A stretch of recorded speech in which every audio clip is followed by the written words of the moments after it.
혹시 바세린이란 제품 하나만으로 연세가 들어도 탄력있고 윤기나는 피부를 지킬 수 있다고 들으시면 믿어지실까요? 특히 60대 이상이 되시면 잔주름이나 탄력저하, 거친 피부결 등이 신경 쓰이기 시작하면서 사소한 일에도 쉽게 자신감을 잃게 되죠. 그런데도 사실 저렴한 바세린을 올바르게 활용하면 큰 비용 없이도 만족스러운 변화를 경험하실 수 있다는 점 혹시 알고 계셨나요? 오늘은 바세린을 통해 노화를 예방하고 주름을 관리하는 다양한 방법을 자세히 알려드리려고 합니다. 단독으로만 발랐을 땐 왜 별다른 효과를 못 느끼실 수 있는지, 어떤 제품과 함께 쓰면 좋고 또 어떻게 발라야 번들거림 없이 촉촉함만 살릴 수 있는지 평소 궁금하셨지만 속 시원히 알기 어려웠던 점들을 하나씩 짚어보겠습니다. 먼저 많이 알려진 바세린이라는 이 제품이 과연 어떻게 등장했는지부터 말씀드리고 싶습니다. 석유 찌꺼기에서 추출한 물질이라던데 괜찮을까? 라고 염려하실 수도 있는데요. 실제로 바세린은 1859년 미국 펜실베니아에서 원유 시추 작업을 하던 중에 석유 찌꺼기를 상처 부위에 바르면 빨리 아문다는 점에 착안해서 만들어졌습니다. 이를 본 화학자가 석유 찌꺼기를 여러 차례 정제해 페트롤라늄이라는 성분을 얻어냈고, 이것이 오늘날 우리가 쓰는 바세린의 시초가 된 것이죠. 석유 성분을 피부에 바르는 게 정말 안전할까? 하실 텐데, 시중 제품들은 여러 번 정제 과정을 거쳐 유해 물질을 제거한 상태로 판매되고 있습니다. 실제로 병원에서도 상처 부위를 보호하거나 레이저, 고주파, 시술 뒤 바세린을 바르도록 권장하는 사례가 적지 않으니 안정성 면에서 대체로 신뢰할 만하다고 볼 수 있습니다. 립밤 제품에 페트롤라툼이 흔히 함유되어 있다는 사실을 떠올려 보시면 바세린이 그만큼 오랫동안 널리 쓰여왔다는 점을 실감하실 수 있을 거예요. 물론 아주 드물지만 페트롤라툼 알레르기가 있는 분도 계시니까 처음 바르실 땐 팔 안쪽이나 귀 뒤에 소량을 발라 24시간 지켜보는 패치 테스트를 권장드립니다. 이처럼 오랜 역사를 지닌 바세린은 60대 이후 두드러지는 피부 노화 관리에도 큰 비용 없이 도움을 줄 수 있어 더욱 매력적입니다. 그렇다면 어떻게 바세린이 주름 완화와 노화 예방에 기여하는 걸까요? 또 일부 분들은 바세린을 써봤는데 별로 효과를 못 봤다, 이렇게 말씀하시는데 그 이유는 어디에 있을까요? 곧 이어 바세린의 보습 원리부터 흔히 놓치기 쉬운 사용상의 오류, 그리고 궁합이 좋은 제품들을 알아보도록 하겠습니다. 피부가 건조하다는 것은 사실 피부 장벽이 약해져서 수분이 날아가 버리는 상태를 말합니다. 바세린의 핵심 성분인 페트롤라툼은 피부 표면에 얇고 촘촘한 기름막을 만들어 이미 피부가 가지고 있는 수분을 붙잡아두는 역할을 해요. 컵에 물을 담아 뚜껑을 덮었을 때와 덮지 않았을 때를 비교하는 예로 흔히 설명하는데, 뚜껑이 없어 물이 증발해버리는 것처럼 피부도 건조한 환경에서 그냥 두면 수분을 쉽게 빼앗기게 됩니다. 바세린은 피부에 뚜껑을 씌우듯이 밀폐막을 만들어주므로 물이 날아가지 못하게 만드는 효과가 있죠. 이 원리로 건조로 인해 악화되는 잔주름 개선이나 노화 방지에 긍정적인 역할을 합니다. 60대 이후에는 특히 피부 장벽이 약해져서 건조해지기 쉽고 콜라겐이나 엘라스틴과 같은 탄력 섬유도 약해지는 탓에 주름이 더 쉽게 생기거든요. 바세린은 여기에 남아있는 수분을 꽉 잡아줌으로써 주름이 쪼글쪼글해지는 걸 어느 정도 방지해준다는 것입니다. 단 이때 놓치기 쉬운 부분이 있습니다. 바세린 자체가 수분을 만들어내는 게 아니라 외부로부터 공급되었거나 피부 속에 남아있는 수분이 빠져나가지 못하게 가둬주는 역할만 한다는 점입니다. 바세린을 바르고도 촉촉해지지 않는다거나 쓰다 보니 도리어 건조해지는 것 같다, 이런 분들은 대개 바세린 전에 적절한 수분 공급을 하지 않았거나 물기가 거의 없는 피부에 단독으로만 발라서 그런 느낌을 받으신 경우가 많습니다. 그렇다면 바세린을 단독이 아니라 함께 사용해야 할 제품은 무엇이 있을까요? 게다가 너무 기름져서 모공이 막히지 않을까 하는 걱정도 있는데, 이를 줄이려면 어떻게 발라야 할까요? 지금부터 바세린과 찰떡궁합을 이루는 제품들과 사용 순서, 주의사항을 본격적으로 확인해 보겠습니다. 히알루론산이나 글리세린은 주변에 수분을 끌어당기는 수분제로 잘 알려져 있습니다. 많은 수분크림이나 에센스, 앰플 등에 들어있죠. 특히 히알루론산은 자신의 무게 대비해서 물을 붙잡아두는 능력이 있어서 중장년층 피부에도 중에서도 광범위하게 추천됩니다. 글리세린 또한 피부에 수분을 머금게 해주어 촉촉함을 유지해주는 중요한 성분이에요. 세안 직후에 피부가 약간 촉촉한 상태에서 히알루론산이나 글리세린 함유 제품을 먼저 바르고 바로 이어서 바세린을 얇게 덧바르면 훨씬 오랫동안 수분을 가둘 수 있습니다. 얼굴이 팽팽해지고 잔주름이 한결 부드러워지는 경험을 하실 수 있을 거예요. 레티놀은 비타민 A 유도체로 주름 개선과 피부 재생에 매우 효과적이지만 피부를 쉽게 민감하게 만들고 건조함을 동반할 수 있습니다. 이때 레티놀 사용 후 바세린을 소량 발라주면 피부 표면을 보호해주면서 레티놀로 인한 건조나 자극을 어느 정도 완충할 수 있습니다. 다만 레티놀 자체도 민감한 성분이기 때문에 처음엔 저농도 제품을 소량으로 시작하는 게 안전하고 바세린 역시 얼굴 전체에 두껍게 바르기보다는 필요한 부위 위주로 살짝 발라주는 게 좋습니다. 나이아신 아마이드는 피지 조절, 홍조 완화, 피부톤 보정 등에 쓰이는 성분입니다. 지성, 여드름성 피부부터 노화된 피부까지 폭넓게 추천되고 있어요. 이 제품을 바른 뒤에 바세린을 가볍게 덧바르면 자연스러운 유수분 균형을 잡으면서 필요한 보습은 놓치지 않게 됩니다. 다만 지성 여드름성 피부는 모공을 막지 않도록 소량만 바르거나 건조하거나 주름이 심한 부위 위주로만 사용하시는 것을 권장합니다. 달팽이 점액은 상처 회복을 돕고 피부 장벽을 튼튼하게 하는데 도움이 된다고 알려져 있습니다. 특히 60대 이후에는 상처가 더디게 아물고 피부결이 거칠어지기 쉬우므로 달팽이 크림과 바세린의 조합이 한층 효과적일 수 있습니다. 달팽이 크림을 먼저 바른 뒤에 바세린으로 한 번 더 덮어주면 재생과 보습 성분을 오래 유지하도록 도와줍니다. 여러 기능성 제품이 부담스러우신 분들께도 비교적 순하게 작용하니 참고해보시면 좋겠습니다. 위와 같은 조합으로 바세린을 사용하면 노화 예방과 주름 관리에 도움이 된다고 했는데 어떤 분들은 바세린이 오히려 트러블을 유발한다고 하거나 너무 기름져서 답답하다고 말씀하시기도 합니다. 그렇다면 혹시 사용법에 문제가 있는 건 아닐까요? 이제부터 이 부분을 자세히 살펴보겠습니다. 지성, 여드름성 피부에는 특히 주의하셔야 됩니다. 바세린의 피막 특성은 건조하고 수분이 부족해진 피부에는 이점이 크지만 피지가 많고 모공이 막히기 쉬운 지성 여드름성 피부에는 부담스러울 수 있습니다. 피부 표면에 막을 형성할 때 이미 과잉 분비된 피지와 각질이 갇혀버리면 모공이 막히고 트러블이 생길 위험이 커지기 때문이죠. 그래서 지성 여드름성 피부를 가지신 분들은 건조한 부분에만 극소적으로 바르시는 방법을 추천드립니다. 적정 사용량이 중요한데요. 바세린은 지나치게 많이 바를수록 모공을 막아버릴 가능성이 큽니다. 본래 역할이 밀폐이므로 두껍게 바르면 피부가 숨쉬기 어려워지고 트러블이 생길 수 있습니다. 따라서 콩알보다 적은 양을 손가락이나 손바닥에 살짝 녹여준 뒤에 꼭 필요한 부위에만 얇게 펴바르는 습관이 좋습니다. 특히 잔주름이 도드라지는 눈가, 입가, 목 주위를 집중 케어하는 식으로 쓰시면 더욱 안전합니다. 아침보다는 밤에 사용하시고 아침에 바세린을 바르고 바로 메이크업을 하면 화장이 밀리거나 들뜨기 쉽고 대기 중 먼지나 미세먼지가 피부에 달라붙을 위험도 있습니다. 반면 밤에는 피부 재생이 왕성해지는 시간대에 바세린이 수분 증발을 막아주면서 이전에 바른 제품들의 좋은 성분도 더 오래 머물 수 있습니다. 저녁 세안 후에 토너, 에센스, 수분크림 등을 바르고 마지막에 바세린을 얇게 마무리해보세요. 사용 빈도도 조절하셔야 되는데요. 매일 밤마다 써도 좋은 피부가 있는 반면에 매일 바르면 답답함을 느끼는 경우도 있습니다. 그래서 일주일에 3에서 4회 또는 이틀에 한 번 정도로 사용하시는 방식을 많이 권장해 드립니다. 다만 건조함이 극심한 겨울철이나 레이저 시술 등으로 피부가 과도하게 예민해졌을 땐 매일 발라도 괜찮습니다. 어떤 날엔 모공이 답답하게 느껴지면 하루 쉬어주시고 피부가 당기는 날엔 듬뿍 발라주는 식의 탄력적 사용이 바람직합니다. 국소보일을 집중 공략하시는 게 좋은데요. 60대 이후엔 눈가와 입가, 목, 손 등 피부가 얇고 주름이 잘 생기는 부위가 먼저 달라집니다. 이런 부위부터 바세린 케어를 해보시면 더욱 만족도가 올라갑니다. 굳이 얼굴 전체에 두껍게 바르기보다는 잔주름이 많은 부위를 중심으로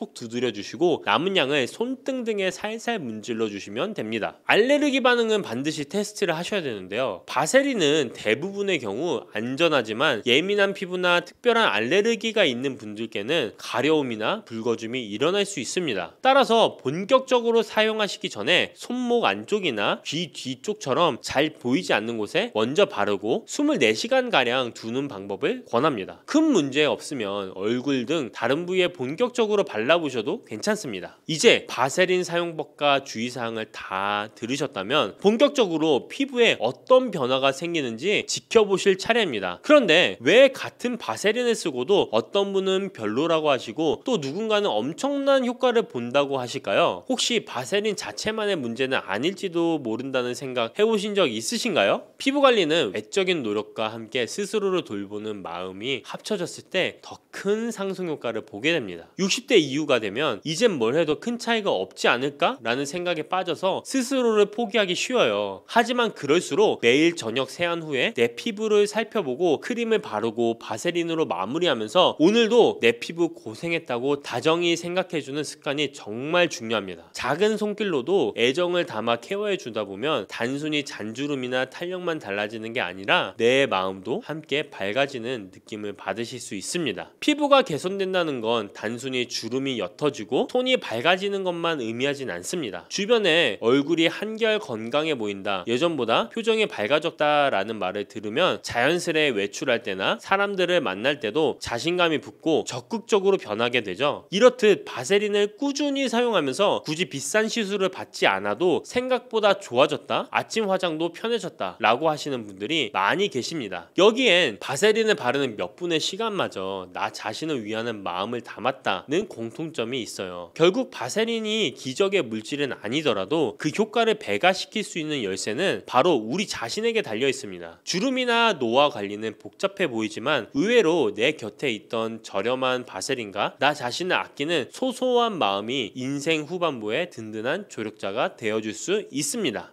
미역과 이것 함께 드시면 당뇨가 사라지고 치매가 예방됩니다. 평소 무심코한 이 행동 때문에 암과 치매에 걸릴 수 있습니다. 미역에는 풍부한 영양 성분이 있어 당뇨 예방, 골다공증, 심혈관 질환 예방, 암 예방 등 다양한 효능을 갖고 있기도 하죠. 그렇다면 미역은 어떻게 먹어야 암과 치매에 안 걸리고 우리 몸을 건강하게 만드는 보약이 될 수 있을까요? 미역국 끓일 때 고소한 들기름에 미역을 달달 볶아서 끓여 먹으면 정말 맛있잖아요. 그런데 절대로 미역을 볶을 때 들기름을 넣고 조리하시면 안 됩니다. 들기름은 오메가3 지방산과 혈관의 콜레스테롤을 제거하고 노폐물을 배출하여 혈관을 건강하게 해줍니다. 또한 동맥경화를 방지하여 심혈관 질환을 예방하고 뇌신경을 활발하게 하여 치매 예방에도 좋은 효능이 있습니다. 그런데 들기름은 다른 점이 낮아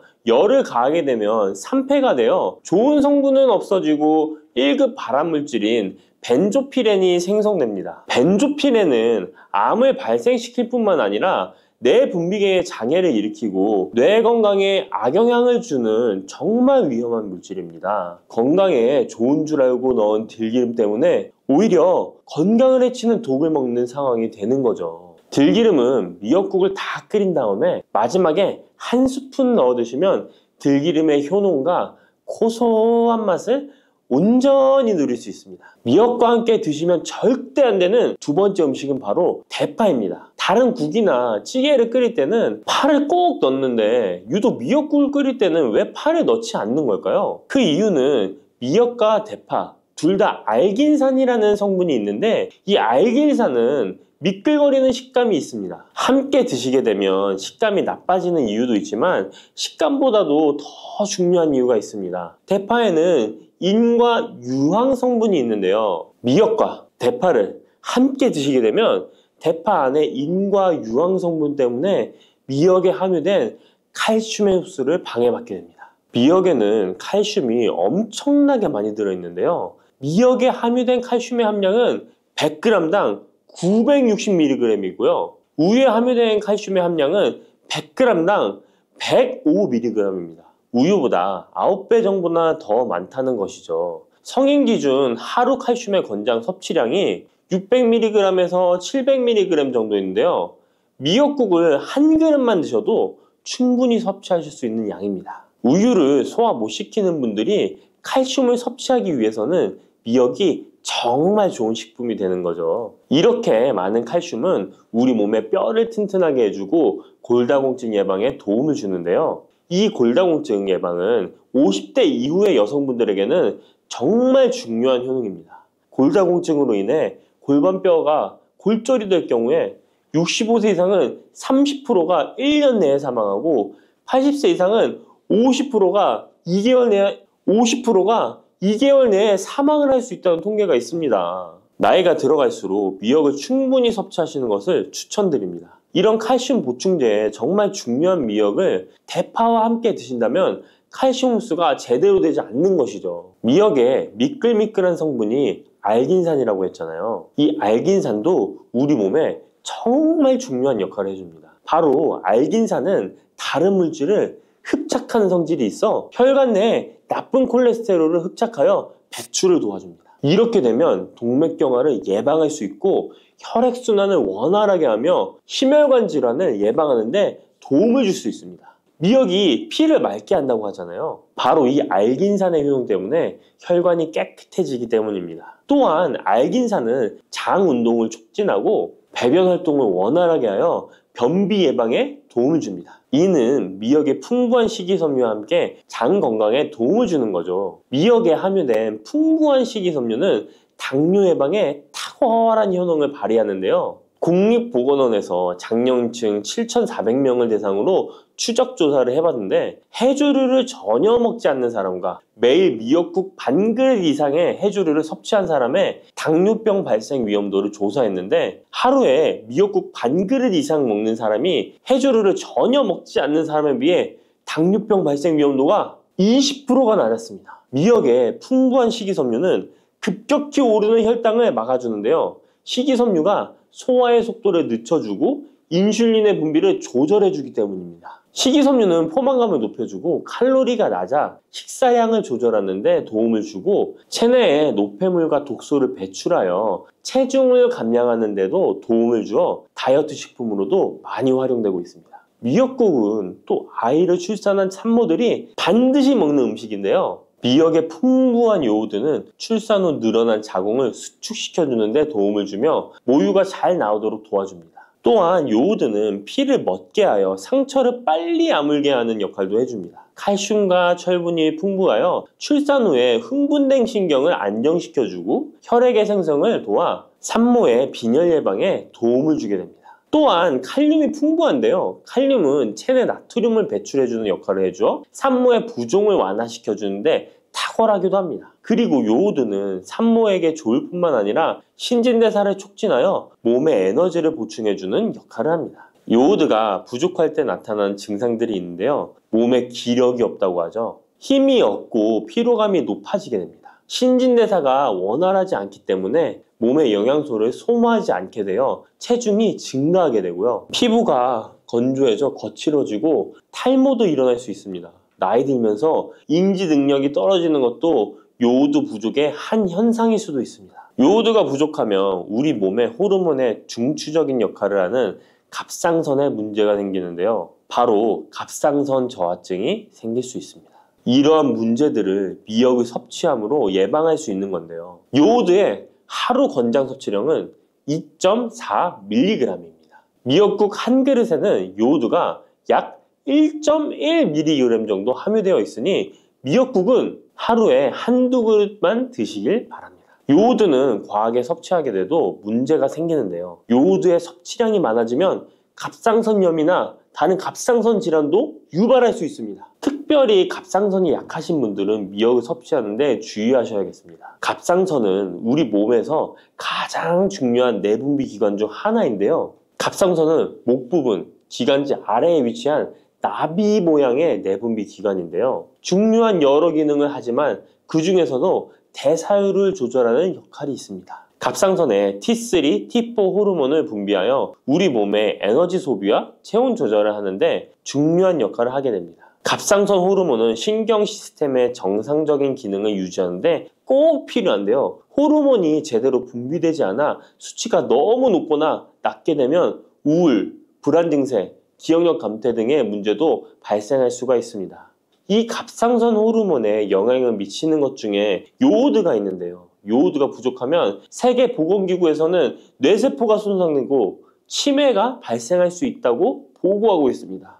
갑상선 저하증이나 항진증이 있는 분들이 요오드가 많은 미역을 많이 드시면 오히려 건강을 더 해칠 수가 있습니다. 건강하신 분들은 미역을 많이 드셔도 호르몬 조절이 잘 되어 문제가 없지만 갑상선에 문제가 있어서 호르몬 조절이 잘 안 되는 분들은 이 요오드의 수치가 높아지게 되면 체내에 활성산소가 증가하게 되어 염증을 일으키고 갑상선염을 유발하고 극히 드물지만 심해지면 갑상선 암으로도 발전시킬 가능성도 있습니다. 따라서 갑상선에 문제가 있는 분들은 미역을 드실 때 주의하셔야 합니다. 날이 갈수록 암의 발병률이 높아지고 있어서 암에 대한 관심도가 높아지는 것이 사실이죠. 이처럼 미역에는 강력한 항암 효과가 있어 건강식품으로도 아주 좋은데요. 미역에는 요오드, 식이섬유, 칼슘, 비타민 등 많은 영양소가 있다고 했잖아요. 그런 것보다 훨씬 중요한 것이 있습니다. 바로 후코이단이라는 성분인데요. 이 성분이 바로 강력한 항암 작용을 한다고 알려져 있습니다. 코이단 성분은 미역의 줄기보다 미역귀에 7배나 많이 들어있어 요즘에 미역귀가 항암식품으로 많이 알려져 있습니다. 이 후코이단은 암세포가 스스로 사멸되도록 유도하는 효능이 있습니다. 이러한 효능으로 암세포가 생기는 것을 막아주고 전이 되는 것도 방치할 수 있는 거죠. 후코이단은 특히 폐암, 간암, 대장암, 유방암, 백혈병에 효능이 좋다고 입증된 논문들이 발표되기도 했습니다. 후코이단은 항암 작용 외에도 콜레스테롤 혈관에 흡착되지 않도록 막아주고 혈류를 원활하게 해주어 혈관을 건강하게 해주는 역할을 해줍니다. 이렇게 혈관을 깨끗하게 해주어 뇌졸중과 뇌경색, 심근경색 등의 심혈관 질환도 예방할 수 있습니다. 미역귀와 함께 토마토를 드시면 항암 효과를 극대화할 수 있는데요. 토마토가 채소의 왕으로 불리며 우리 몸에 정말 좋다는 사실 알고 계시죠? 토마토에는 라이코펜이라는 항산화 성분이 풍부하게 함유되어 있습니다. 라이코펜은 강력한 항산화 작용으로 몸 안의 활성산소를 제거하여 혈관을 건강하게 하고 염증을 제거하여 노화를 예방할 뿐만 아니라 미역의 후코이단과 만나 암세포를 제거하는 강력한 항암작용을 하게 됩니다. 미역과 함께 드시면 효과가 극대화되는 음식으로는 두부가 있습니다. 콩으로 만든 두부는 식물성 단백질이 풍부해서 건강식품으로 우리 식탁에 정말 많이 올라오죠. 두부에는 단백질뿐만 아니라 사포닌 성분도 풍부하게 함유되어 있습니다. 사포닌은 인삼, 홍삼, 더덕 등에도 풍부하게 함유되어 있는 성분인데요. 이 사포닌은 면역력을 강화하고 체내의 활성산소를 제거하여 노화를 방지하고 항암 작용도 하여 암을 예방하기도 합니다. 정말 기적과 같은 성분입니다. 그런데 이 사포닌의 단점이 체내에 요오드를 배출하여 요오드 결핍이 있는 분들은 주의하셔야 하는데 미역과 함께 드신다면 미역에 함유된 풍부한 요오드와 사포닌의 만남으로 미역의 섭취로 과다할 수 있는 요오드의 양을 두부의 사포닌이 배출시켜주어 걱정 없이 드실 수 있게 되는 것이죠. 칼슘은 뼈를 튼튼하게 만들어준다고 상식적으로 알고 계시잖아요. 우리 몸에는 칼슘이 많아도 골다공증이 생긴다는 사실 들어보셨나요? 칼슘이 풍부한 우유를 많이 마시는 덴마크나 스웨덴 같은 나라에서 골다공증이 많다고 합니다. 오히려 많은 칼슘이 오히려 혈관이나 심장에 쌓여서 석회화를 일으켜 건강을 해치게 되는데요. 그렇다고 칼슘이 많은 음식을 안 먹을 수도 없고 어떻게 해야 할까요? 걱정하지 마세요. 해결책 바로 알려드릴게요. 그것은 바로 계란과 함께 드시면 해결됩니다. 계란에 들어있는 다양한 영양 성분이 오스테오칼신이라는 단백질을 활성화시켜 주는데 이 단백질은 뼈를 강화하고 칼슘이 뼛속으로 제대로 흡수할 수 있도록 도와줍니다. 이 오스테오칼신을 활성화해주는 역할을 하는 게 비타민 K2인데 우리나라에서는 허가가 늦게 나서 그동안 정식으로 섭취 못했던 비타민 K2도 지금은 허가가 나서 요새 영양제를 보면 칼슘과 마그네슘, 비타민 D와 비타민 K까지 같이 들어있어 칼슘의 흡수를 더욱 용이하게 만들어주는 영양제도 쉽게 찾아볼 수 있습니다. 그런데 이렇게 칼슘을 아무리 많이 섭취해도 흡수가 안 돼 그대로 혈관에 남게 되면 쌓이고 쌓여서 석회화를 유발시킬 수 있겠죠. 이처럼 미역과 계란을 함께 섭취하면 칼슘의 흡수를 도울 뿐 아니라 우리 몸의 pH 균형을 잡아주는 데도 중요한 역할을 해줍니다. 미역은 알칼리성 식품이고 계란은 산성 식품으로 같이 섭취하면 약알칼리성 상태로 유지시켜줍니다. 게다가 소화에도 좋고 미역은 단백질과 잘 어울리니 계란과 함께 먹으면 소화도 잘 되고 우리 몸의 흡수도 잘 된답니다. 물렁한 복숭아 좋아하세요? 아니면 딱딱한 복숭아 좋아하세요? 사람들마다 본인이 좋아하는 복숭아의 종류가 따로 있죠. 백도, 황도, 천도, 요즘엔 신비 복숭아라는 것도 인기가 참 많은 것 같습니다. 냉장고에 뒀다 먹으면 달콤하고 부드럽고 향긋한 복숭아는 참 맛이 좋은데요. 여름철 대표 과일 중 하나인 복숭아도 함께 먹으면 의사들도 놀란 만큼 몸에 좋은 음식도 있고 또 복숭아도 잘못 드시면 우리 몸에 독이 될 수도 있습니다. 달콤한 과일인 복숭아는 당뇨 있는 분들이 꺼려하는 과일 중에 하나이기도 하는데요. 이 복숭아도 올바로 알고 드시면 당뇨가 있는 분들에게도 보약이 될 수 있습니다. 지금부터 복숭아와 함께 먹으면 보약이 되는 음식, 그리고 복숭아 드실 때 주의할 점과 복숭아의 효능까지 모든 것 알려드릴게요. 여름 과일의 여왕이라는 별명을 가진 복숭아는 더운 날씨에 다양한 영양소와 수분이 많아서 피로 해소와 식욕 증진에 도움을 줄 수 있습니다. 특히 복숭아에는 우리 몸에 흡수가 빠른 각종 당류와 수분, 비타민, 구연산 무기질 등이 풍부하게 함유되어 있어 더위에 지친 몸에 활력을 불어넣어주며 수용성 식이섬유인 펙틴과 폴리페놀의 함량도 높아서 혈관 건강에도 좋은데요. 펙틴은 혈중 콜레스테롤 수치를 낮추는 데 도움을 주기 때문에 각종 심혈관 질환 예방에 도움이 됩니다. 또한 복숭아에 함유된 칼륨 성분은 나트륨 배출을 촉진하고 혈압을 낮추는 데 도움을 주기 때문에 고혈압, 동맥경화 등을 예방하는 데 도움이 됩니다. 풍부한 식이섬유는 장 건강에 좋은 역할을 주는데요. 소화를 촉진하고 배변의 양을 늘려 규칙적인 배변 활동에 도움을 주기 때문에 변비뿐만 아니라 장 건강 증진에도 도움이 됩니다. 특히 수용성 식이섬유는 장내 유익항균의 먹이가 되어 장내 환경을 개선하는 데 도움을 주어 장 건강과 면역력 증진에도 놀라운 효능을 발휘합니다. 또한 수용성 식이섬유는 위염, 위궤양을 예방하기도 합니다. 복숭아의 달콤함 때문에 당뇨가 있는 분들은 복숭아 먹기가 꺼려지시잖아요. 이제부터는 걱정 말고 드실 수 있을 거예요. 우선 복숭아는 달콤한 맛에 비해 혈당 지수와 혈당 부하 지수가 낮다는 사실 모르셨죠? 복숭아의 혈당 지수는 30에서 50 정도로 낮은 편입니다. 그리고 복숭아 100g, 복숭아 반쪽 정도를 먹었을 때 혈당 부하 지수는 3에서 5 정도로 낮답니다. 그렇기 때문에 당뇨가 있는 분들도 단단한 복숭아를 적당량 먹는다면 혈당에 큰 부담을 주지 않습니다. 게다가 복숭아는 다양한 항산화 성분이 풍부해서 당뇨 관리와 합병증 예방에도 도움이 됩니다. 특히 폴리페놀 성분은 인슐린 저항성을 개선하고 혈당 조절에 도움을 줍니다. 복숭아의 당뇨에 대한 효과는 연구 결과로도 입증되었는데요. 대한영양사협회에서 발표한 연구에 따르면 제2형 당뇨병 환자들이 12주 동안 하루에 200g 복숭아를 섭취했을 때 공복혈당과 당화혈색소 수치가 감소했다고 밝히고 있습니다. 이 연구 결과는 복숭아가 당뇨 관리에 실질적인 도움이 된다는 걸 보여주고 있습니다. 다만 모든 복숭아가 당뇨에 좋은 건 아닙니다. 물렁한 복숭아는 좋지 않습니다. 조직이 단단해요. 체내에 소화되고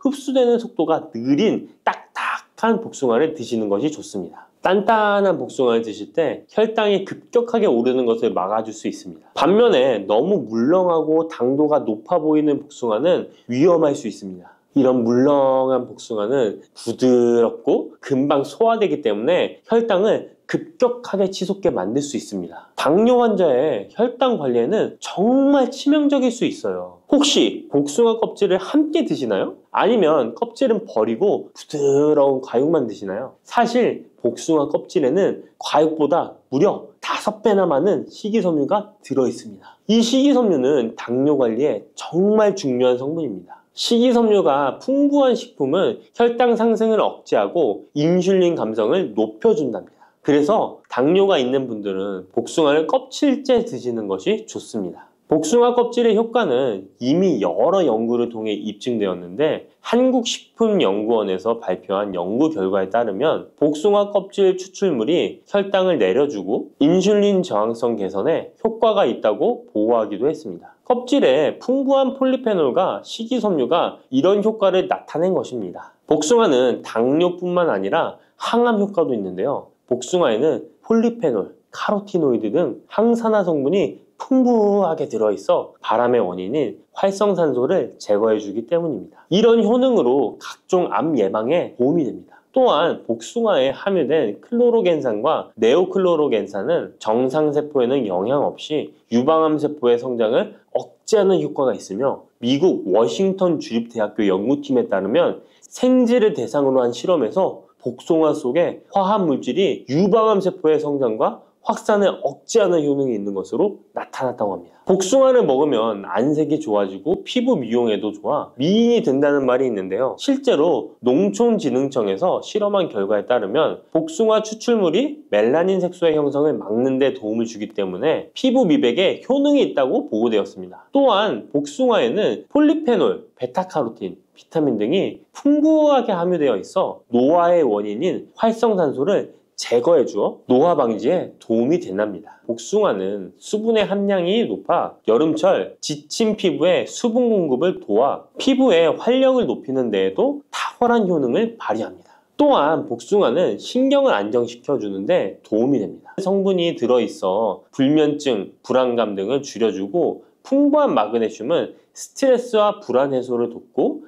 과도한 흥분으로부터 신경계를 진정시켜주는 효과가 있습니다. 복숭아에 들어있는 구연산, 아스파라긴산, 글루타민 등은 스트레스를 줄이는 데 도움을 주기 때문에 잠자리에 들기 전 복숭아를 먹으면 여름철 불면증 해소에도 도움이 됩니다. 이렇게 좋은 복숭아도 함께 먹으면 시너지가 폭발해 보약이 되는 음식들이 있습니다. 아몬드, 호두와 같은 견과류에는 불포화 지방산이 매우 풍부합니다. 이 불포화 지방산이 인슐린 감수성을 높이고 혈당을 안정시켜 주는데 여기에 복숭아의 폴리페놀이 더해지면 혈당 조절 효과는 높아지게 됩니다. 달콤한 복숭아와 고소한 견과류를 함께 드시면 당뇨 예방과 당뇨 관리에 최고인 것이죠. 그리고 많은 분들이 요거트에는 유산균이 풍부해 장 건강에 도움이 된다는 걸 알고 계실 거예요. 여기에도 복숭아를 함께 드시면 그 효과가 2배로 늘어나는데요. 복숭아에 들어있는 폴리페놀이 유산균의 활성을 높여주는데요. 이렇게 되면 장내 환경이 좋아져 인슐린 저항성도 개선되고 혈당 조절도 쉬워집니다. 계피는 인슐린 저항성을 개선하는 것으로 잘 알려져 있습니다.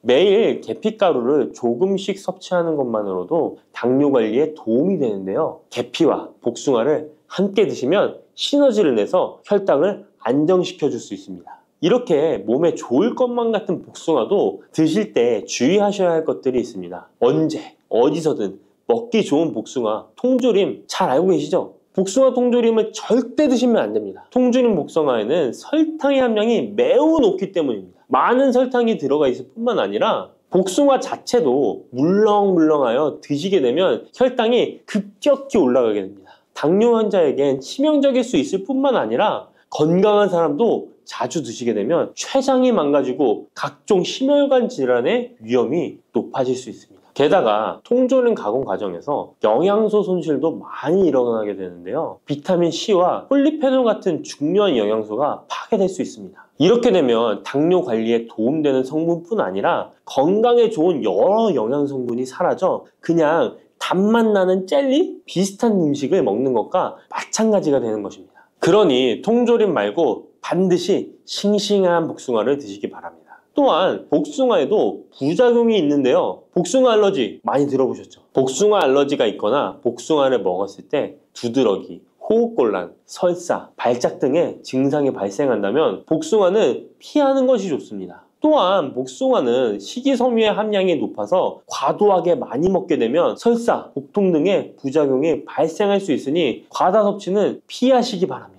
지방 함량이 높은 음식과 함께 섭취하면 복숭아의 유기산이 지방 분해를 막아 배탈을 유발할 수 있습니다. 복숭아 씨앗에는 아미그달린 성분이 많이 들어있기 때문에 과다 섭취 시 사이안 화물 중독에 의해 구토나 간 손상, 호흡곤란, 동공 확장, 현기증 등의 부작용이 발생할 수 있으니 복숭아 씨앗 섭취는 절대 하시면 안 됩니다. 복숭아 보관은 어디에, 어떻게 하시나요? 냉장고 아니면 상온에 보관하실 텐데요. 일단 복숭아는 구입한 당일이나 다음날 바로 드시는 것이 좋습니다. 상온에서 2에서 3일 정도 보관했다가 드시면 맛이 가장 좋습니다. 그런데 구매한 양이 많아 전부 못 드시게 되면 냉장 보관하시기 바랍니다. 냉장 온도는 5도 정도의 온도를 유지해 주는 것이 좋습니다. 너무 차갑게 하시면 단맛이 떨어질 수 있으니 추천드리지 않습니다. 그러면 냉장 보관한 복숭아는 바로 꺼내 먹어도 될까요? 시원해서 좋을 수 있지만 먹기 1시간 전에 꼭 상온에 꺼내 두었다가 드시는 것을 추천드립니다. 8도에서 13도 사이가 복숭아가 가장 맛있는 온도입니다. 상온에 잠시 두면 냉장고의 차가운 온도가 풀리면서 복숭아의 달콤함이 살아납니다.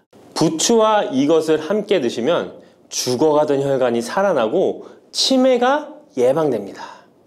부추에는 항산화 성분과 각종 비타민, 칼슘, 칼륨 등의 미네랄 성분이 풍부하여 간 해독에 좋고 콜레스테롤을 낮추며 당뇨 예방과 조절에 도움이 되고 심혈관 질환을 예방하는 데에도 탁월한 효능이 있습니다. 부추가 건강에 도움이 된다는 사실은 많은 분들이 알고 계시지만 부추의 효능에 대해 자세히 알고 계신가요? 부추의 효능, 함께 먹으면 보약이 되는 음식과 부추를 드실 때 주의할 점, 그리고 부추의 특별한 조리법까지 모두 알려드릴게요. 같이 먹으면 좋은 음식 첫 번째는 두부입니다. 두부는 기본적으로 단백질이 풍부하며 리놀렌산, 레시틴, 피토스테롤 등의 성분이 풍부해서 몸 안에 콜레스테롤 수치를 낮춰주고 혈액순환을 원활하게 하여 동맥경화, 심근경색, 뇌출혈 등의 심혈관 질환을 예방할 수 있습니다. 그리고 두부는 체력과 근력을 유지하는 데 큰 도움을 주는데요. 바로 두부의 풍부한 단백질 때문이죠. 근육은 매일 일정량이 새로운 근육으로 대체되기 때문에 매일 단백질을 공급해줘야 하는데요. 우리 몸에 단백질을 공급해주기 위해 정말 유용한 음식이 두부인 것이죠. 또한 두부에는 콜린이 풍부한데 콜린은 알츠하이머성 치매를 예방하는데 탁월한 효능을 발휘합니다. 그리고 두부는 건강하게 장수하는 데 도움이 되는데요. 많은 과학자들의 연구 결과 건강하게 장수한 사람들의 특징이 식물성 단백질을 꾸준히 섭취했다는 사실을 발견했고 동물성 단백질을 식물성 단백질로 바꿔 섭취했을 때 사망의 위험성이 낮아진다는 연구 결과도 있습니다. 이런 두부와 부추가 만나게 되면 심혈관 질환을 예방하는데 시너지 효과가 나오게 됩니다. 부추에 풍부한 황화아릴 성분이 혈관 내의 노폐물을 제거해주고 나쁜 콜레스테롤도 녹여주는 효과가 있는데요. 그렇게 되면 혈액은 깨끗해지고 혈액순환이 원활하게 되어 심혈관 질환을 예방할 수 있습니다. 그리고 부추에는 칼륨이 풍부한데요. 칼륨은 혈관 내에 나트륨을 배출해주는 작용을 합니다. 나트륨의 농도가 높아지면 고혈압이 발생하고 증세가 심해지면 치매까지 유발할 수 있는데요. 부추의 칼륨이 나트륨을 배출해 주어 혈관의 문제를 미리미리 예방하여 고혈압뿐만 아니라 혈관성 치매까지 예방하는 효과를 누릴 수 있답니다. 문제는 부추를 먹어 이렇게 혈액순환이 좋아진다 해도 혈관 내에 호모시스테인이라는 성분은 부추를 드시는 것으로는 해결되지 않습니다. 호모시스테인은 체내에서 메티오닌이 대사되는 과정에서 생성되는 아미노산입니다. 이 호모시스테인이 혈관에 쌓이게 되면 혈관을 손상시키고 혈액 응고를 촉진하므로 심혈관 질환이 급증할 수 있습니다. 그런데 이때 두부를 함께 드시게 되면 혈관 내 호모시스테인을 제거하는데 놀라운 효과를 볼 수 있는데요.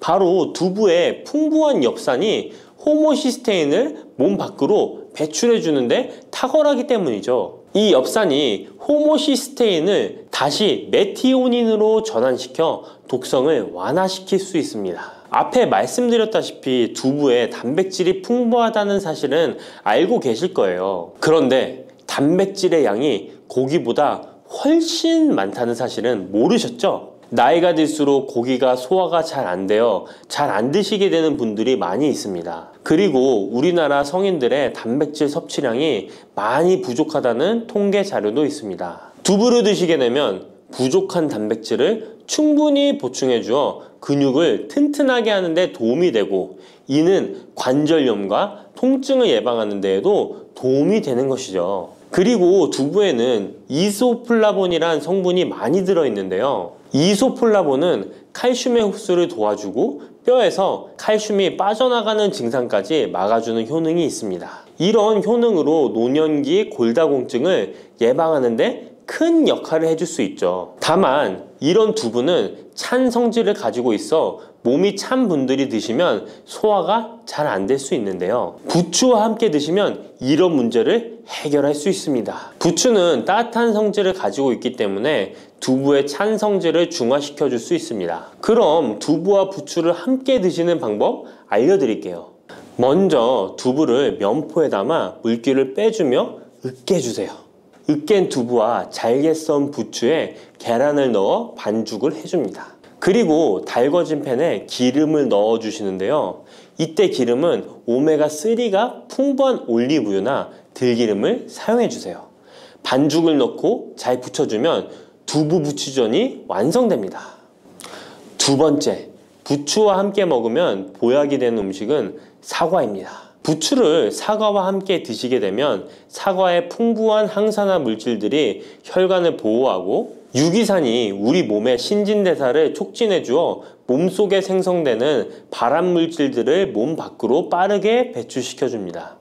부추의 효능 중 가장 중요한 것 중에 하나가 바로 이 항암 효과인데요. 부추에 있는 다양한 영양 성분과 식이섬유, 항산화 물질들 덕분이죠. 부추에는 비타민 A, 비타민 C와 같은 항산화 물질이 풍부합니다. 이 항산화 물질은 세포를 손상시키고 염증을 유발하며 노화를 촉진하는 활성산소를 제거하는 역할을 해주고 암세포의 활성을 억제하는 효능이 있습니다. 특히 비타민 A는 면역체계를 강화시켜주어 우리 몸이 암세포와 싸워 이길 수 있는 힘을 높여주는 역할을 해준답니다. 세포를 손상시키는 주범에는 프리라디칼이란 물질이 있는데요. 프리라디칼의 체내 농도가 높아지면 암세포의 발생이 급격하게 올라가게 됩니다. 이런 나쁜 물질을 부추의 비타민 C와 비타민 E가 제거해 주어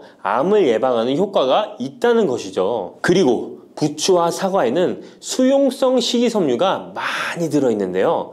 이 식이섬유는 소화 기능을 건강하게 유지할 뿐만 아니라 특히 대장암 같은 소화계통의 암을 예방하는 데 큰 도움을 줍니다. 그리고 식이섬유가 풍부한 부추와 사과는 혈당 관리에 도움을 주어 당뇨를 예방하고 개선하는 데 큰 역할을 하는데요. 식이섬유는 혈관 내에 콜레스테롤을 배출하는 데 도움을 주고 당 성분이 장에서 천천히 흡수되도록 해주어 혈당이 급격히 오르는 것을 방지해 줍니다. 이렇게 되면 췌장에서 인슐린이 분비되는데 충분한 시간을 벌어주어 췌장이 혹사되는 것도 예방해 주는 것이죠. 그럼 부추와 사과는 어떻게 드시면 좋을까요? 먼저 각종 채소로 샐러드를 만들어 드실 때 부추와 사과를 채를 썰어 함께 드셔도 정말 맛있게 드실 수 있습니다. 그리고 부추와 사과를 함께 갈아서 주스로 만들어 드셔도 좋은데요. 만드는 방법도 아주 간단합니다. 먼저 잘 씻은 부추를 적당한 크기로 잘라주시고 사과도 가운데 씨를 빼고 적당하게 잘라줍니다. 믹서기에 넣고 물 1컵, 올리브 오일을 1스푼 넣어줍니다. 올리브 오일을 넣으면 부추의 영양성분 흡수율을 몇 배나 올려줄 수 있습니다. 이렇게 넣고 갈아주기만 하면 부추 사과 주스 완성입니다. 세 번째, 부추와 함께 먹으면 보약이 되는 음식은 돼지고기입니다. 부추의 강력한 생명력은 지친 간을 되살리는데도 그 효능이 뛰어나 간에 쌓인 독소를 제거하는데도 효과적인데요. 부추에 함유된 베타카로틴과 클로로필 같은 간세포를 보호하고 간의 재생을 촉진해주는 역할을 해줍니다. 그리고 부추에 함유된 사포닌 성분은 지방간을 예방하고 간의 부담을 덜어주는데 많은 도움을 줄 수 있습니다. 또한 황화알릴이라는 성분이 풍부한데 이 성분은 간의 면역력을 강화해주고 간의 여러 질환을 예방해주는 효능이 있습니다. 여러분 혹시 글루타치온이라는 영양제 들어보셨나요? 부추에는 체내에서 이 글루타치온을 합성할 때 필요한 황화합물이 풍부하여 간의 해독작용을 높여줄 수 있습니다. 이때 돼지고기를 부추와 함께 드시면 우리 몸에 보약이 되는데요. 부추의 알리신 성분이 돼지고기의 비타민 B1의 흡수율을 높여줍니다. 또한 부추의 따뜻한 성질이 돼지고기의 찬 성질을 보완해 주어 소화가 잘 되도록 도와주고 위장 건강에 도움을 줄 수 있습니다. 그리고 영양학적으로도 서로 보완이 되어 균형 잡힌 식사가 될 뿐만 아니라 혈액순환 개선, 면역력 강화, 피로 해소, 에너지 증진, 항암 효과 등을 더 효과적으로 얻을 수 있습니다. 그렇다면 부추와 돼지고기는 어떻게 드시면 될까요? 돼지고기 수육을 부추와 함께 쌈을 싸서 드셔도 좋지만 반찬으로 만들어 먹을 수 있는 방법을 제가 알려드릴게요. 바로 돼지고기 부추볶음인데요. 먼저 부추를 적당한 크기로 잘라 준비해 주시고 돼지고기는 길쭉하고 얇게 썰어줍니다. 잘 달궈진 팬에 올리브유를 둘러주시고 부추와 돼지고기를 한 번에 넣고 볶아줍니다. 이때 대파와 다진 마늘을 넣어주시고 간장으로 간을 해주시면 됩니다. 다 볶아진 후에 들기름을 살짝 곁들여 주시면 고소함이 폭발할 뿐만 아니라 영양도 만점인 보약 반찬이 완성됩니다. 참고로 돼지고기 대신 오리고기를 사용해도 훌륭한 요리가 된답니다. 네 번째, 부추와 함께 먹으면 보약이 되는 음식은 브로콜리입니다. 브로콜리는 세계 10대 슈퍼푸드 중 하나로 선정될 만큼 건강에 좋은 채소입니다. 브로콜리에는 항산화 물질인 비타민 E, 베타카로틴, 비타민 C 등이 풍부하게 함유되어 있어 혈관 속의 활성산소를 제거하여 세포의 노화를 방지하는 효과가 있습니다. 그리고 설포라판이라는 항암 성분도 풍부하여 암세포의 성장을 억제하고 암 예방에 효과적인 놀라운 식물이죠. 또한 비타민 A가 풍부하여 눈 건강에도 아주 좋은 효능을 발휘합니다. 이 비타민 A는 부추에도 풍부하여 함께 드실 때 시너지 효과를 누릴 수 있게 되는데요. 비타민 A는 로놉신의 합성을 도와 야맹증을 예방해주고 눈의 점막을 만들어내는 효능이 있어 안구 건조증을 예방하고 눈시림 증상을 완화시켜 줄 수 있습니다. 또한 비타민 C는 활성산소를 제거하여 안구세포를 보호해주고 눈의 혈관을 건강하게 유지시켜 주어 망막이 손상되는 것을 막아줍니다. 이런 효능으로 눈이 충혈되는 것과 통증을 완화시켜 줄 수 있습니다. 눈 질환 중에 황반 변성은 노인의 실명 원인 1위로 매우 위험한 질병인데요. 부추와 브로콜리에 풍부하게 들어있는 비타민 E가 예방해 줄 수 있습니다. 황반 변성은 안구의 급격한 노화로 인해 발생하는데 비타민 E가 노화를 막아주는 효능이 있어 황반 변성을 예방하는 데 도움을 줍니다. 이 비타민 E는 비타민 C, 비타민 A와 함께 먹을 때 우리 몸에서 흡수율이 올라가는데요. 그렇기 때문에 부추와 브로콜리를 함께 먹으면 눈을 건강하게 하는데 높은 시너지 효과를 가질 수 있습니다. 그렇다면 부추와 브로콜리는 어떻게 드실 수 있을까요? 지금 바로 함께 먹는 특급 조리 방법을 알려드릴게요. 잘 씻은 부추를 적당 크기로 잘라 준비하고 브로콜리는 송이를 나누어 끓는 물에 부추와 함께 살짝 데쳐줍니다. 데친 부추와 브로콜리는 찬물에 헹군 후에 물기를 제거합니다. 간장, 식초, 설탕, 다진 마늘, 참기름을 섞어 양념장을 만들어 부추와 브로콜리를 골고루 묻혀줍니다.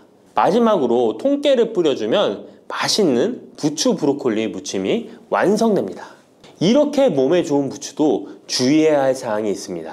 돼지고기와 함께 먹을 때는 좋지만 소고기와는 함께 먹지 않는 것이 좋습니다. 소고기는 부추와 비슷하게 따뜻한 성질을 가지고 있습니다. 부추와 함께 드시게 되면 뜨거운 성질이 강화되어 위와 장 등의 소화기관에 강한 자극을 주게 되어 소화불량을 일으키고 복통이나 설사를 유발할 수 있습니다. 너무 많이 드시게 되면 그 열로 인해 두통과 불면증까지 오는 경우도 있습니다. 그리고 신장 기능이 약하신 분들도 부추를 드실 때 주의하시는 게 좋은데요.